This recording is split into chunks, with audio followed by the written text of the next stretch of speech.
Now, the MSU Federal Credit Union Coaches Show. When I say Michigan, Michigan State, the football game, you say? Rivalry. I don't like them, they don't like us. It's kind of just what it is. It's going to be a dog fight. I think it's great for the state. Most of the kids that grew up in this state, they're one or the other. You like one school or you like the other. There is no in between for the most part. Well, they understand it's a different type of week. There's a different type of intensity going around. You can't count us out. Like, I don't think you should. It's still a football game. That's what we're talking about. We're talking about a football game. Everybody's very passionate about. A lot of people are very passionate about. And I'm one of those people. Today is a day people in the Mitten State wait all year for, the battle for Paul Bunyan, Michigan versus Michigan State. And while we'll get to the rivalry talk in just a little bit, it would be remiss of us not to go back to last Saturday. Michigan State leading by 18 points on the road against Rutgers, then giving up 21 unanswered points and losing 27-24 for its fourth straight loss. So we had to ask interim head coach Harlan Barnett what went wrong in Piscataway. You said the Rutgers loss on Saturday was a gut punch for you. I'm assuming for most of the guys on the team as well. 24-hour rule, you guys always tend to bring up win or lose. With the 24-hour rule, how do you really enforce that after a loss like Rutgers? Well, especially with the game that we have coming up this week, it wasn't very hard to enforce it because the guys know what this means to our program, and so it wasn't very hard to push past. I mean, it was a tough deal, tough pill to swallow. Well, we know that we have to finish. We have to finish in everything that we do, and so we're focusing on finishing. And when you look back at the film, what was sort of something that stood out in that fourth quarter and giving up those 21 unanswered? Yeah, the lack of attention to detail, discipline, doing your job.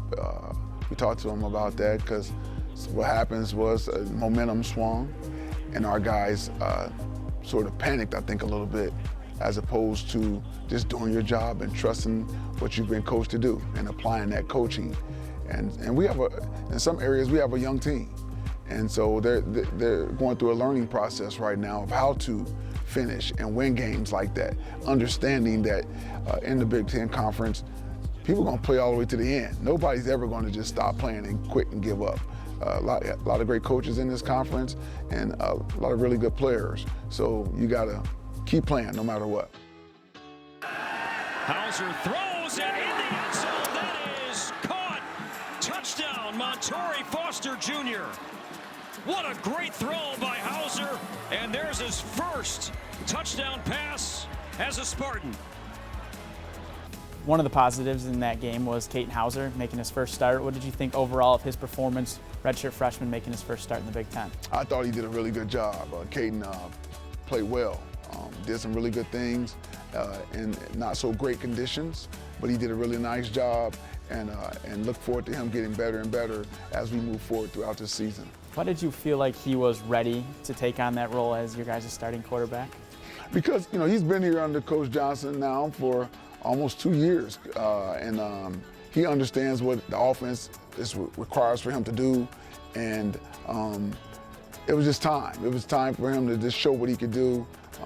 He, like I said, he understands the offense, where everybody needs to be, how to make the checks and the calls and all those type of things, and so he proved it. He proved that he could do it and get it done, and I'm glad he has that one under his belt. There was a calmness to him, at least that's what it looked like on the broadcast, and then he also had that fiery energy when he scored. How is he when you guys are practicing? Is he sort of calm, or does he show a lot of emotion? He's an emotional guy. He has fire and passion, which you love, and so that's a good thing. That's a lot of times that drives people, as long as it doesn't take you overboard. And it doesn't take him overboard. He understands the moments. He understands that he's the quarterback and how important he is to everything that we do, obviously on offense. But not just offense, quarterbacks, help galvanize the team as a whole. So, yeah, he's doing a really good job. Hauser, design run, big hit up the middle, touchdown, Michigan State. Outstanding call by Jay Johnson. They did it to him earlier, and they did it, and they hit him right here again. He's obviously been in big games in the past, whether from high school or what he's seen here at Michigan State. You think Saturday will be the ultimate test? Yeah, it'll be a really good test for him. I think he'll be able to handle it fine, though. I really do. it's still 11-on-11 football. You know, sometimes we try to make things bigger than what they really are. And he's been playing football for a long time and playing quarterback for a long time. And just go do that. It's 11-on-11. They can't add any more extra guys, and we can't either. And so he'll be ready to go. Hauser is expected to get the start tonight against Michigan, and when he does, the redshirt freshman will become the youngest quarterback to start for MSU against Michigan since a sophomore, Jeff Smoker, led the Spartans to a victory in 2001. When we come back, we're going to sit down with Barnett once again to get his take on the rivalry and have him share his favorite memory. We'll see you soon. This segment is sponsored by MSU Healthcare. Experiencing a Spartans game is a lot like life. Farm Bureau Insurance sees the connection and is a proud supporter of Michigan State athletics. Find an agent who can protect what matters to you. They say you shouldn't. You wouldn't dare. They say you're not strong enough. Don't have the drive. Lack the inspiration. The world is full of people who will tell you what you can't do. Just say 2 words. I will. There are no small dreams. Begin with an idea. Start now. Dream big with MSU FCU. Federally insured by NCUA. Welcome back to the MSU Federal Credit Union Coaches Show. From Mike Hart's little brother remarks to Kenneth Walker III scoring 5 touchdowns against Michigan, there have been a lot of great memories in the history of this rivalry held at Spartan Stadium. Tonight will mark the 116th meeting all time between these two programs and the first held under the lights at Spartan Stadium. Michigan comes in as the number 2 team in the country, and Barnett knows MSU has to play its A game in order to win. Saturday, obviously, very big game for the program. First off, when you guys have Michigan on the schedule, what is how does it shift within the facility for you guys, or does it just kind of stay the same? It's a little bit more buzz. I'm not going to say that it's just a regular old deal. It's not I mean, you try to say that, but every game is the same importance and all that, but it's not true. I mean, this is a rivalry game, which I think the #1 rivalry game in all of college football. And so there is a buzz, there is an energy that you feel and an excitement, and so we'll be ready.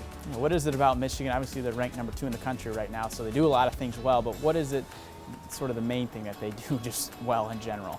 I think they do what they're told to do. They're disciplined in what they're coached to do, and so they apply the coaching. When you played against them, was there a certain memory that comes to mind, the win you had against them or anything in particular? Always the win is good.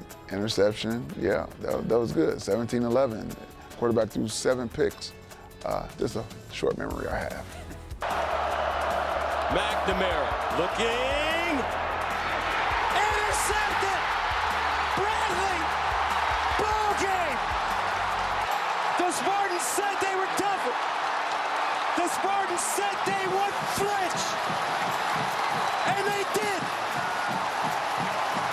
Michigan State will win this game. What about, too, as a coach? What is sort of something that sticks out about that game that will always stick with you? Minus 48 yards rushing. That was 2013, correct? That is correct. Gardner wants to throw back, and there's nothing to throw back, and he's going to go down. Gardner in trouble. Down he goes again.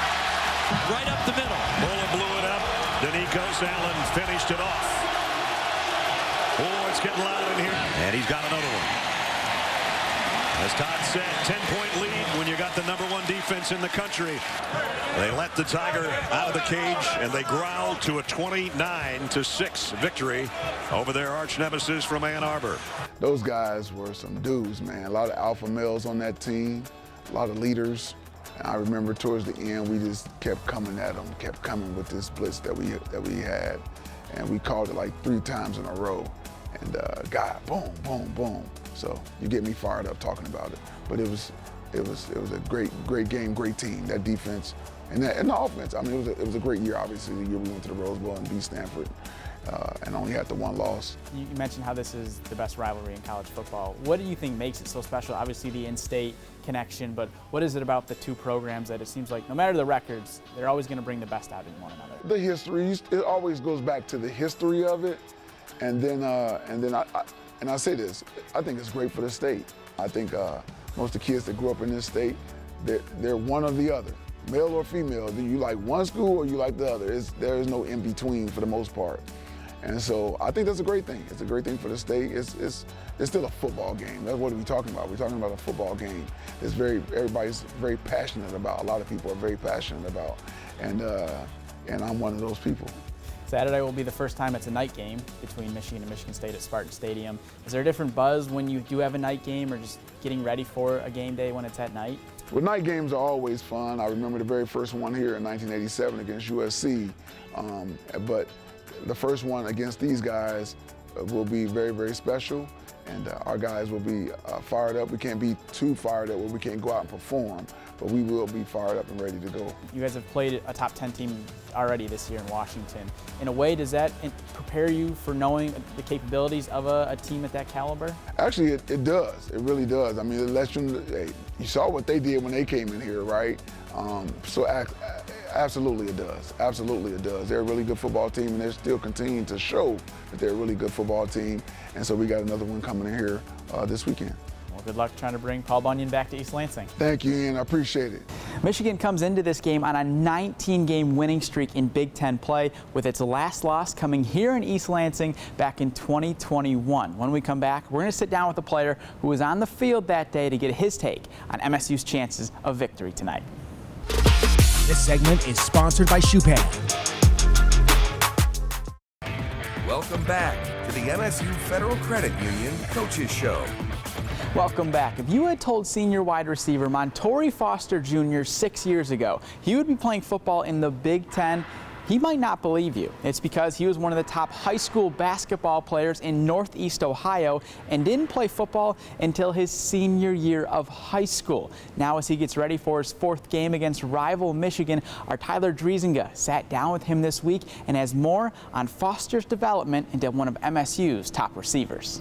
Montori Foster Jr. developed a love for football at a young age, but he didn't play in high school until his senior year. With that, I was getting recruited a little bit later than a lot of other guys in my class. So I kind of really just had MAC schools, you know, calling me and stuff like that, offering me. And I looked up with Michigan State because I really didn't play football throughout high school and stuff like that. So that's kind of where I chose to commit to Michigan State. Why did you wait until your senior year to start playing football in high school? Really, I just found the love for the game again in intramural football. Some people don't know that, but I was pretty good at intramural football. So, you know, I thought I could just, you know, come out there and do the same thing the first day, but it kind of took me some time to develop. So they had me at DB wearing number 98 with a bucket helmet, but it's okay though. But that's kind of where it started. That's where my love for the game, like my passion came back again. After just one high school season, Foster Jr. was rated as one of the top prep players in Ohio. Me, I'm really like a big visual learner. So I kind of really just watched a lot of NFL tape and, you know, watched a lot of the wide receivers, how they run their routes, how they catch the ball and stuff like that, and just little stuff really, and that kind of helped my game grow. And it's the same thing I'm doing today still. Just 5 years later, Foster Jr.'s passion and relentless work ethic have transformed him into one of MSU's go-to wide receivers and unquestioned leaders. But it hasn't always been easy. What are the biggest challenges that you've had to face as a college athlete, and how do you feel like they've prepared you for the leadership role that you find yourself in this year? I would have to say probably just going through my injury, with my Lisfranc injury in my foot. That was a pretty big challenge for me, going throughout that season and just not being the player that I know I could be that year. So it was definitely challenging, and you know, I'm just glad I got over that hump, and it definitely made me a better player. What did you learn about yourself through battling that injury? I learned a lot. I learned to just be patient. That's kind of something that I was really missing, just being patient and just waiting on my moment to come.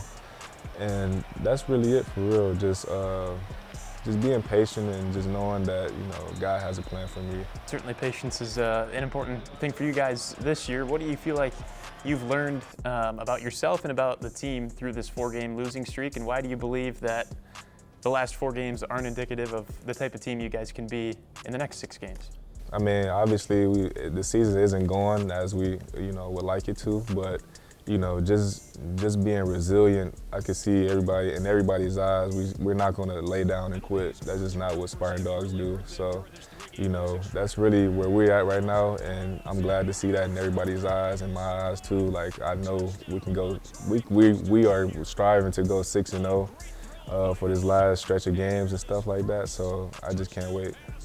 And it's Michigan week. What words pop into your head when I say Michigan State? Dogfight, for sure. Dogfight. It's gonna be a dogfight. The first game I played Michigan, I knew it was gonna be a dogfight. Just, you know, how they came in and stuff like that, and just the energy around the whole game. Like, I knew it was gonna be a dogfight, and I was ready too. I was strapped up for sure. So this being your last shot at Michigan, what does that add to it? Oh, it adds a lot. You know, I gotta go out there and, you know, put it all on the line for my team, which I always do. But, you know, this is a different game. This is a different intensity, and I just, you know, can't wait for it. Obviously, there aren't many people outside of this building that give you guys much of a chance on Saturday. Why are they wrong? You know, they're wrong because you can't count us out. Like, I don't think you should. I feel like we got a lot of underdogs on our team, and just count us out I don't think that's a smart decision. We mentioned Foster Jr. is quite the basketball player. Well, you could say it runs in his family. His second cousin is Jesse McCullough, who is a 4-star recruit and committed to play for the Spartans and Tom Izzo in 2024. All right, well, we need to take our final break of the show. When we come back, we are turning our attention to the trenches. We'll see you soon. This segment is sponsored by the Lansing Sports Commission. Welcome back to the MSU Federal Credit Union Coaches Show. In order to bring Paul Bunyan back to East Lansing, Michigan State knows it is going to have to score against a very stingy Michigan defense who has given up just 5 touchdowns all year long. And for redshirt senior center Nick Samak, he is hoping to end his career with more wins than losses against the Wolverines. Our Haley Schoengart sat down with him this week and has more on why that is just one of a few goals he has for himself. When I say Michigan State, you say? Rivalry. I don't like them, they don't like us. It's kind of just what it is. You've been fortunate enough to play in 4. This is going to be your 5th year. How do you begin to describe what new people or transfers are going to walk into when they go into that game? Yeah, we try to establish that pretty early in the week, just let them know. And obviously coaches that have been here, Coach Barnett, he's been through it. They show us videos throughout the week exactly kind of showing us what it's all about. And they can just kind of tell by the intensity of the guys that have been through it. You know, they understand it's a different type of week. There's a different type of intensity going around. So I would just say, you know, kind of just preaching every single day what this is really all about. Well, as far as playing center, when did you start that position? Have you always played center, or did you have dreams of maybe one day being a wide receiver or a running back as well? I was a running back back in the day. Back when I was like 10 years old, yeah, I was running back. Brought home a championship for our team with the game-winning touchdown. But, you know, that was a dream of mine for sure, but then I got to 7th grade, started playing O-line, and I didn't play center until I got to college. So I played guard and tackle all throughout high school, and then I got here and transitioned to center. When did you realize you were too big to be a running back? Probably my last year of like, I would say like Pee Wee football days. We didn't call it that where I live, but my dad was my coach and kind of pulled me aside and said, we got to change your number and position, you're too big. So that kind of broke the news to me, and then I changed to O-line that next year. Why the transition from just O-line to center when you came to college? Probably more of a coach question. I just kind of got in where I fit in and, you know, kind of ran with it. And then ever since, I think I've definitely found my calling as center. I love playing center, but, you know, I like to be interchangeable too. I play guard as well, so. What is it about center that really just gets you going? Yeah, I would say the biggest thing is, like, when I played some guard, after playing center for so long, you realize, like, you have a lot of control of the calls and the offense. So when you don't have that control, it just feels a little weird. I feel a little out of place when I'm not making the calls initially, and I'll still find myself trying to make the calls, and I gotta calm down. You gotta let other dudes do it. But I just love the control factor. You know, I like getting my guys on the same page, and I got great dudes next to me, to the left and right. You know, whether it's JD, Gino, or Wig, you know, those guys, you know, are great communicators. I just love having that initial, you know, take control of the offense. Well, and being roommates with JD, one of those guys next to you, how does that dynamic of living together and being together all the time play out on the field? Yeah, well, actually, this is the first year we don't live together. We were roommates all throughout our college career, came in together, walked into the same small dorm room together and said, how are we going to do this? We're both 300 pounds, and this is probably like, you know, the smallest room I've ever been in my life to call home for the next year or whatever. But it definitely helps. Me and JD have gotten so close. That's one of my best friends. So, you know, having that camaraderie outside of football definitely helps. Well, and off the field, you're on TikTok. Yeah, I am. You guys found it? Can't count the times, almost every time my mind, I did. A lot of your TikTok videos are music videos. Yeah. How did you first get into music and singing and playing the guitar? I've been singing my whole entire life. I actually took the lead in 2 musicals when I was in middle school, so I did that. My dad was always a singer, and he kind of showed me that, and he was in a band for a few years, and like throughout my time, even before I was born, I think. So I was just always been a singer. And then when I was like going into my junior year, my center from high school actually played guitar, and he's into music. Shoney is his name, you know, shout out. He releases music. I have a couple songs with him on iTunes, and he taught me how to play guitar, like the first couple chords, and I just kind of ran away with it, and I love it. That's my dream. My overall dream, I would love to play music one day on tour or do something cool like that. Okay, so no NFL? No, absolutely NFL. That's gonna be like, you know, post NFL, or even, you know, if I can make some music during too. NFL is my main goal right now. And how does that dynamic play out? Going home, playing your guitar and singing, and then going to the practice facility and strapping the pads on and hitting some people? Well, it's kind of a good balance, so you can't be angry all the time. You know, I saw a video of Tom Brady talking about, you know, he's angry, he has to get into a state of mind he doesn't like his opponents, and I got to be the same exact way. But, you know, off the field, I like to be like a kind person and, you know, just be myself. So I think it's a good balance. I think I get frustrated when I'm trying to sing, though. My voice is gone after a big game. I can't do it. But other than that, you know, I think it's a good balance, and I really enjoy it. It's a passion of mine. Despite Michigan being undefeated and Michigan State being winless in conference play, the Spartans said this week they don't care about the records, and they know a win against their rival can make the entire season. It should be a fun one at Spartan Stadium tonight. Kickoff is set for 7:30 on NBC. As always, we thank you for tuning in, and have a great week. This segment is sponsored by Spartan Dogs for Life.